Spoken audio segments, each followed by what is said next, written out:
প্রতিদিন গীতাপাঠ শুনলে মন শান্ত হয়, জীবনে সঠিক পথ দেখাতে সাহায্য করে। দুঃখ, ভয়, রাগ দূর হয়, আত্মবিশ্বাস বৃদ্ধি পায়। কর্ম ও ভক্তির মাধ্যমে হৃদয়ের শক্তি, ঘরে শান্তি ও জীবনে আলো নিয়ে আসে। তাই প্রতিদিন আমাদের চ্যানেল থেকে 2টি শ্লোক সহ একটি পাঠ শুনুন। অমি চ ত্বম ধৃতরাষ্ট্রস্য পুত্রাঃ সর্বে সহৈবাবনিপালসংঘৈঃ ভীষ্ম দ্রোণः সুতপুত্রস্তথাসৌ সহাস্মদীয়ৈরপি যোধমুখী হই হই। হে মহাত্মা, আমি দেখছি যে ধৃতরাষ্ট্রের সমস্ত পুত্র অর্থাৎ কৌরবরা সমবেতভাবে আপনার দিকে তাকিয়ে আছে। এছাড়াও ভীষ্ম, দ্রোণ এবং সুতপুত্র সহ সমস্ত প্রধান যুদ্ধবীরও আপনার মহিমান্বিত রূপের দিকে অবাক দৃষ্টিতে তাকাচ্ছে। তাঁরা সবাই আপনার রূপ, তেজ ও শক্তিতে মুগ্ধ এবং বিস্মিত। অপি চ ত্বম, আমি আপনাকে, ধৃতরাষ্ট্রস্য পুত্রাঃ, ধৃতরাষ্ট্রের সমস্ত পুত্র অর্থাৎ কৌরব, সর্বৈ সহৈবাবনিপালসংঘৈঃ, সমবেতভাবে বনিপাল বা যোদ্ধা সঙ্গহীন নয়, সবাই উপস্থিত। ভীষ্ম দ্রোণঃ সুতপুত্রঃ, অর্থাৎ ভীষ্ম, দ্রোণ এবং সুতপুত্র, তথাসৌ এবং সেই সমস্ত, সহাস্মদীয়ৈ যোধমুখী, আমাদের সাথে লড়াইয়ের প্রধান ও অভিজ্ঞ যোদ্ধারা। এই শ্লোক অর্জুনের দৃষ্টিকোণ থেকে শ্রীকৃষ্ণের মহিমান্বিত বিশ্বরূপ এবং যুদ্ধক্ষেত্রের প্রধান শক্তিশালী যোদ্ধাদের অভিভূত দৃষ্টিভঙ্গি প্রকাশ করে। অর্জুন যখন শ্রীকৃষ্ণের এই অতুলনীয় রূপ দেখছেন, তখন কৌরবেরা এবং যুদ্ধক্ষেত্রের অন্যান্য শক্তিশালী যোদ্ধারা যেমন ভীষ্ম, দ্রোণ, সুতপুত্র ও একইভাবে বিস্মিত এবং স্তম্ভিত। শ্লোকের শিক্ষা হল, ঈশ্বরের মহিমা এমন যে কোনো শক্তিশালী মানুষ বা যোদ্ধা, এমনকি সর্বশক্তিমান ভীষ্ম ও দ্রোণও তাঁর মহিমান্বিত রূপ দেখে বিস্মিত হয়ে যায়। এটি আমাদের স্মরণ করায় যে ভক্তি, ধ্যান ও অন্তর্দৃষ্টি ছাড়া ঈশ্বরের পূর্ণ রূপ উপলব্ধি করা সম্ভব নয়। এই শ্লোক আরও বোঝায় যে ঈশ্বরের মহিমা সমগ্র ত্রিলোকের সমস্ত শক্তিকে স্তম্ভিত করে। যে ব্যক্তি সীমিত শক্তি, ক্ষমতা বা সাহস দ্বারা অন্যদের প্রভাবিত করতে পারে, ঈশ্বরের মহিমার সামনে তারা নগণ্য। অর্জুন এখানে দেখছেন যে কৌরব, ভীষ্ম এবং দ্রোণ সবাই ঈশ্বরের দৃষ্টিতে বিস্মিত এবং বিনীত। শ্লোক আমাদের শিক্ষা দেয়, জীবনে অহংকার, শক্তি বা অভিজ্ঞতা ঈশ্বরের মহিমার কাছে অপ্রাসঙ্গিক।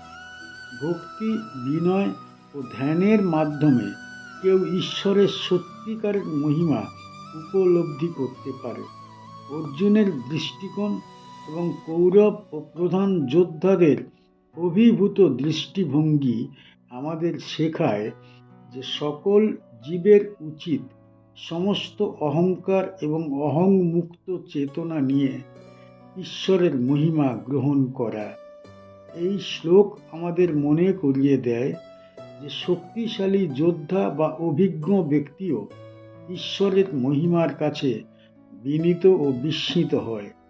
অর্জুনের পর্যবেক্ষণ আমাদের শেখায়, ভক্তি, ধ্যান ও বিনয়ী মন ছাড়া ঈশ্বরের মহিমা উপলব্ধি করা সম্ভব নয়।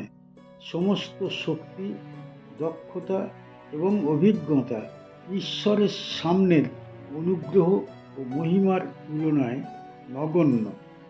সংক্ষেপে বলা যায়, এই শ্লোক অর্জুনকে দেখায় যে শ্রীকৃষ্ণের মহিমা এত প্রখর এবং অতুলনীয় যে ধৃতরাষ্ট্রের সমস্ত পুত্র, ভীষ্ম, দ্রোণ ও প্রধান যোদ্ধারা বিস্মিত ও স্তম্ভিত, এবং আমাদেরও উচিত বিনয়ী মন ও গভীর ভক্তি নিয়ে সেই মহিমা উপলব্ধি করা। কি শিখতে পারি এই শ্লোক থেকে? এই শ্লোকটিতে অর্জুনের দৃষ্টি আবার কুরুক্ষেত্রের বাস্তবতার দিকে ফিরে আসে, তবে তা বিশ্বরূপ দর্শনের আলোকে। তিনি দেখছেন ধৃতরাষ্ট্রের সমস্ত পুত্র অর্থাৎ কৌরবেরা এবং তাদের সঙ্গে বহু রাজা ও নৃপতির দল একসঙ্গে ঈশ্বরের সেই ভয়ঙ্কর রূপের দিকে ধাবিত হচ্ছে। এর মাধ্যমে বোঝা যায় যুদ্ধের ঘটনাগুলি আর কেবল মানুষের ইচ্ছা বা কৌশলের ফল নয়, সেগুলি এক বৃহত্তর ঐশ্বরিক নিয়মের অন্তর্ভুক্ত। অর্জুন আরও দেখছেন যে ভীষ্ম, দ্রোণ এবং সুতপুত্র কর্ণকেও, যারা তার কাছে পূজনীয় গুরু, শ্রদ্ধেয় পিতৃতুল্য এবং অতীব শক্তিশালী বীর, তারাও এই বিশ্বরূপের সামনে সমানভাবে অসহায়। এতে অর্জুনের মনে এক গভীর উপলব্ধি জন্মায় যে সম্পর্ক, মর্যাদা বা বীরত্ব কোনো কিছুই সময় ও পরম সত্যের ঊর্ধ্বে নয়। শেষের অংশে বলা হয়েছে অর্জুনের নিজের পক্ষের প্রধান যোদ্ধারাও সেই একই পরিণতির দিকে এগোচ্ছে। এতে যুদ্ধের নিষ্ঠুর বাস্তবতা স্পষ্ট হয়। এখানে বিজয় বা পরাজয়ের বাইরে এক অনিবার্য লয় কাজ করছে। এই উপলব্ধি অর্জুনের অন্তরের দ্বন্দ্বকে আরও গভীর করে তোলে। এই শ্লোক আমাদের শেখায় যে ইতিহাসের ঘটনাবলী কেবল ব্যক্তিগত সিদ্ধান্তের ফল নয়, সেগুলি এক গভীর নিয়ম ও সময়ের প্রবাহের অংশ। মানুষ লড়াই করে, পরিকল্পনা করে, আশা নিরাশায় ভোগে, কিন্তু শেষ পর্যন্ত সকলকেই এক চূড়ান্ত সত্যের মুখোমুখি হতে হয়। এই বোধ মানুষকে অহংকার ত্যাগ করতে শেখায় এবং কর্তব্য পালনের মধ্য দিয়ে সেই সত্যের সঙ্গে সামঞ্জস্য স্থাপন করবার শিক্ষা দেয়। বক্ত্রাণি তে তোরমানা বিশন্তি দংষ্ট্রা করালানি ভয়ানকানি কেচিৎ বিলগ্না দশনান্তরেষু সন্দৃশ্যন্তে চূর্ণিতৈরুত্তমাঙ্গুই। হে মহাত্মা, আমি দেখছি যে আপনার মুখ থেকে অগ্নিসদৃশ জ্বলন্ত শক্তি নির্গত হচ্ছে এবং আপনার করাল দন্তগুলো অত্যন্ত ভয়ঙ্কর।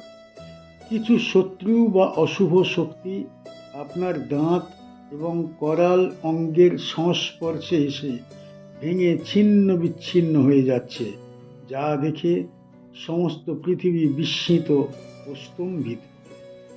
বক্ত্রাণি তে তরমানা বিশন্তি, মুখ থেকে তেজ ও শক্তি দ্রুত নির্গত হচ্ছে। দ্রংষ্ট্রা করালানি ভয়ানকানি, করাল দন্তগুলো ভয়ঙ্কর ও শক্তিশালী। কেচিৎ বিলগ্না দশনান্তরেষু, কিছু শত্রু বা বিপদ দন্তের সংস্পর্শে আসছে। সংদৃশ্যন্তে চূর্ণিতই উত্তমাঙ্গই, এবং আপনার চরম শক্তিশালী অঙ্গ দ্বারা তারা ভেঙে যাচ্ছে ও বিনষ্ট হচ্ছে।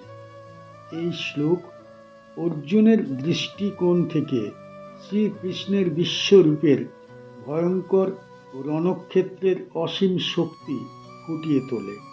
এখানে বলা হয়েছে শ্রীকৃষ্ণের মুখ এবং করাল দন্ত থেকে এমন প্রখর শক্তি ও তেজ নির্গত হচ্ছে যে শত্রুদের কোনো অঙ্গ বা অস্ত্রই তা প্রতিহত করতে পারে না। কিছু শত্রু বা বিপদ সৃষ্টিকারী শক্তি সরাসরি তাঁর করাল দন্ত বা শক্তিশালী অঙ্গের সংস্পর্শে এসে বিনষ্ট বা চূর্ণিত হয়ে যাচ্ছে। শ্লোকের শিক্ষা হল ঈশ্বরের শক্তি সীমাহীন এবং কোনো শত্রু বা বিপদ তা প্রতিহত করতে পারে না। অর্জুনের চোখে দৃশ্যটি এতই ভয়ঙ্কর যে তিনি বিস্ময় ও ভয় অনুভব করছেন। এটি আমাদের শেখায় যে ঈশ্বরের সামনের ভয় বা আতঙ্ক মানুষের সীমিত বোধ ও শক্তির প্রাকৃতিক প্রতিক্রিয়া, কিন্তু সেই একই সময়ে ভক্তি ও বিনয় অপরিহার্য। শ্লোকটি আরও বোঝায় শ্রীকৃষ্ণের প্রতিটি অঙ্গ, মুখ এবং শক্তি এমনভাবে প্রখর যে সমগ্র ত্রিলোকের শত্রু বা অশুভ শক্তিও অক্ষম। এটি আধ্যাত্মিক শিক্ষার দিক থেকে এক গুরুত্বপূর্ণ দৃষ্টান্ত। মানুষের অহংকার, অসহায়তা, সীমাবদ্ধতা ঈশ্বরের মহিমার সামনে অপ্রাসঙ্গিক। শ্লোকের মূল শিক্ষা হল ভক্তি, ধ্যান এবং বিনয়ী মন ছাড়া ঈশ্বরের মহিমা, শক্তি ও তেজকে সত্যিকারের উপলব্ধি করা যায় না। অর্জুনের অভিজ্ঞতা আমাদের স্মরণ করায় যে সমস্ত সৃষ্টি এবং সমস্ত শক্তি ঈশ্বরের সামর্থ্য ও অনুগ্রহের অধীন। এই শ্লোক আমাদের মনে করিয়ে দেয় ঈশ্বরের শক্তি এবং মহিমা সীমাহীন এবং কোনো শত্রু বা বিপদ তা প্রতিহত করতে পারে না। অর্জুনের দৃষ্টিকোণ এবং সেই দৃশ্য থেকে শিক্ষা নেওয়া যায়। জীবনে আমাদের উচিত সমস্ত অহংকার, সীমাবদ্ধতা এবং দ্বিধা ত্যাগ করে ঈশ্বরের মহিমা, শক্তি ও তেজকে ভক্তি ও ধ্যানের মাধ্যমে উপলব্ধি করা। সংক্ষেপে বলা যায়, এই শ্লোক অর্জুনকে দেখায় যে শ্রীকৃষ্ণের মুখ, করাল দন্ত এবং শক্তি এত প্রখর যে তা শত্রুদের বিনষ্ট করে। আমাদেরও উচিত ধ্যানমগ্ন ও ভক্তিময় চিত্ত নিয়ে সেই মহিমা উপলব্ধি করা। কি শিখতে পারি এই শ্লোক থেকে? এই শ্লোকটিতে বিশ্বরূপ দর্শনের ভয়াবহতা চরম রূপে প্রকাশ পেয়েছে। অর্জুন দেখছেন যুদ্ধক্ষেত্রের যোদ্ধারা তড়িৎ গতিতে ঈশ্বরের সেই ভয়ঙ্কর মুখগুলির মধ্যে প্রবেশ করছে, যেগুলি ধারালো দাঁতে পূর্ণ এবং আতঙ্কজনক। এই দৃশ্য কেবল শারীরিক ধ্বংসের নয়, বরং সময়ের অনিবার্য গ্রাসের প্রতীক। এখানে ঈশ্বর যেন কাল রূপে আবির্ভূত, তিনি কাউকেই ছাড় দেন না। অর্জুন লক্ষ্য করছেন কেউ কেউ সেই দাঁতের ফাঁকে আটকে গেছে আর তাদের উত্তমাঙ্গ চূর্ণ হয়ে দৃশ্যমান হচ্ছে। এই নির্মম চিত্র মানব জীবনের ভঙ্গুরতার এক কঠোর সত্য তুলে ধরে। ভক্তি, শক্তি বা মর্যাদা কোনোটাই মৃত্যুর মুখে স্থায়ী নয়। সময়ের সামনে সবাই সমানভাবে অসহায়। এই শ্লোক আমাদের শেখায় যে যুদ্ধ এখানে কেবল বাহ্যিক সংঘর্ষ নয়, এটি জীবনের প্রতিচ্ছবি। আমরা সবাই সময়ের প্রবাহে এগিয়ে চলেছি, অনেকেই তা টের না পেয়েও এক অনিবার্য পরিণতির দিকে ধাবিত হচ্ছি। এই উপলব্ধি মানুষকে জীবনের প্রতি গভীর সচেতন করে তোলে। এই প্রসঙ্গে এই ভয়াবহ দৃশ্য অর্জুনকে আত্মসমর্পণের দিকে ঠেলে দেয়। যখন মানুষ বুঝতে পারে যে সে নিজে নিয়ন্ত্রণকারী নয়, তখনই সে পরম নিয়ন্ত্রকের শরণ নেয়। এই শ্লোক আমাদের শেখায় যে ভয়ের মধ্য দিয়েই সত্য উপলব্ধির পথ খুলে যায় এবং সেই উপলব্ধি মানুষকে দায়িত্ব, ধর্ম ও সঠিক কর্মের পথে স্থির করে। আমাদের চ্যানেলের গীতা পাঠ কেমন হয়েছে, ব্যাখ্যা কেমন হয়েছে, আপনার কেমন লেগেছে কমেন্ট বক্সে অবশ্যই জানাবেন এবং প্রতিনিয়ত গীতা পাঠ শোনার জন্য চ্যানেলটা অবশ্যই সাবস্ক্রাইব করে রাখুন। দেখা হচ্ছে পরের ভিডিও।